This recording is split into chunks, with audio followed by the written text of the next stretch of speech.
దాని మీద మనకి అంగన్వాడీ సెంటర్ల వాటిలో మీకు రక్తం రావడానికి కుక్కలు కానీ రాగి పిండి తర్వాత ఇంకా వేరే ఐటమ్స్ తర్వాత అట్లాగే మనకి డాక్టర్ గారు వీళ్ళందరూ కలిసి ఏం చెప్తారంటే ఎక్కువగా ఆకుకూరలు తీసుకోమని చెప్తారు.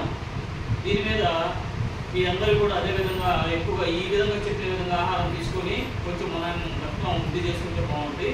అయితే దాంట్లో భాగంగా ఇప్పుడు మనకి చికెన్ సెల్ అని చెప్పి కొత్త రకం వైరస్ వస్తుందని చెప్పి నేను మనం మీటింగ్ చెప్పి ఇక్కడ తినిపించడానికి కారణం.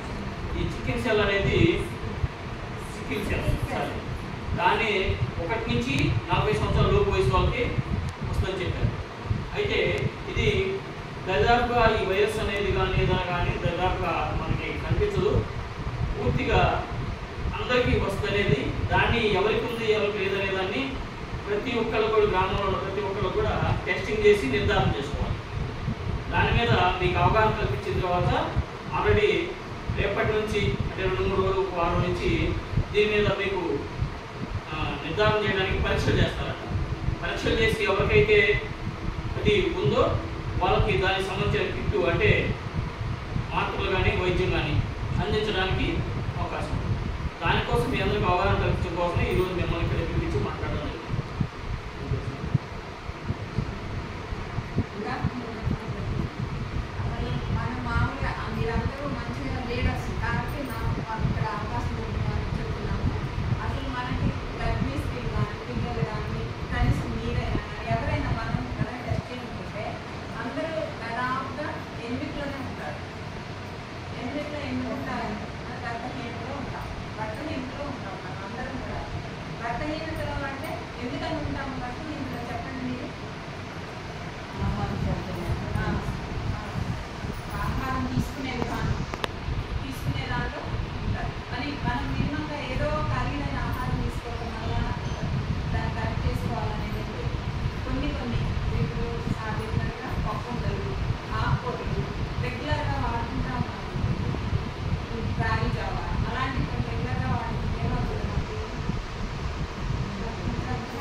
ప్రపంచ ప్రపంచం మొత్తం కూడా ఈ యొక్క రక్తహీనత గురించి కార్యక్రమాన్ని జరుపుకుంటున్నారన్నమాట. అందరూ తెలుసుకోవాలని మీ అందరినీ ఇక్కడికి పిలిపించడం జరిగినది.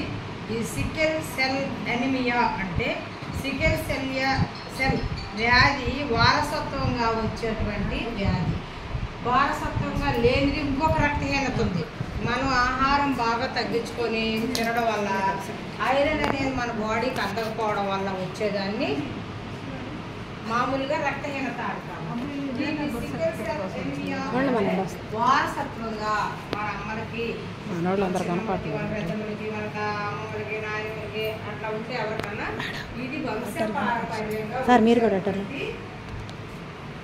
రుగ్మతి అంటే వ్యాధి అని అర్థం అన్నమాట.